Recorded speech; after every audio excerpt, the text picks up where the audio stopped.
అన్న కొరకు తమ్ముడు, అక్క కొరకు చెల్లె, నాయన కొరకు బిడ్డే, అమ్మ కొరకు కొడుకు, కట్టుకున్న ఆయన కొరకు ఇంటామే. ఏగో గిట్ల ఎవ్వళ్ళ కొరకు వాళ్ళు కాకుండా ఇంటోళ్ళు రంగంలోకి దిగిర్రు.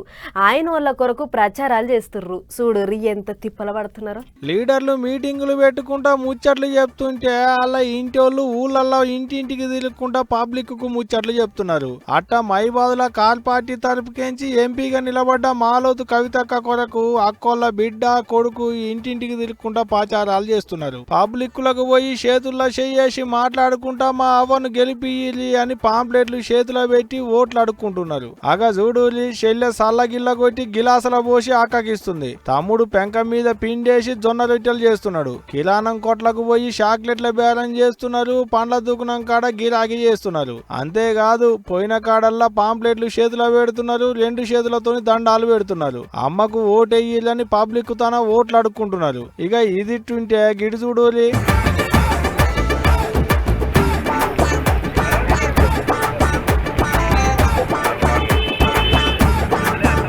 సిద్దిపేట జిల్లా హుస్నాబాద్ లో మంత్రి పొన్నం ప్రభాకర్ సార్ పొద్దుగాల లేచి మందిని ఎంటేసుకొని యాపపుల్ల దౌడకేసుకొని రుద్దుకుంటా బజార్ల పోయింటి నడుచుకుంటా తిరిగిండు. ఎదురుంగొచ్చిన వాళ్ళందరినీ మందలిచ్చుకుంటా చేతిలో చెయ్యేసుకుంటా ముచ్చట్లు చెప్పుకుంటా మంచి చెడ్డలన్నీ అరుచుకుంటా తిరిగిండు. అంతేకాదు కలిసిన వాళ్ళకల్లా మా చెయ్యి పార్టీకే ఓటెయ్యి అన్నట్టే జరంత చేపట్ట నిలబడి ముచ్చట్లు చెప్పుకుంటా తిరిగిండు మంత్రి సారు. అగ చూడూరి బండ్ల మీద పోయేటోళ్ళను ఆపి మందలిస్తున్నాడు. బాటెంట పోయేటోళ్లకు చేతుల్లో చేసి ముచ్చట్లు చెప్తున్నాడు. గిట్లా ఓట్లు దగ్గర పడుతుంటే లీడర్లు వాళ్ళ ఇంటోళ్ళు కార్యకర్తలు ఒకరిని పట్టకొకరు ప్రచారాలు చేస్తున్నారు. మరి చూడాలి లీడర్లు అయితే బాగానే తిప్పల పడుతున్నారు కానీ మరి ఓటర్లే ఓట్లు ఎవరికి వేస్తారు ఏంది అనేదిగా.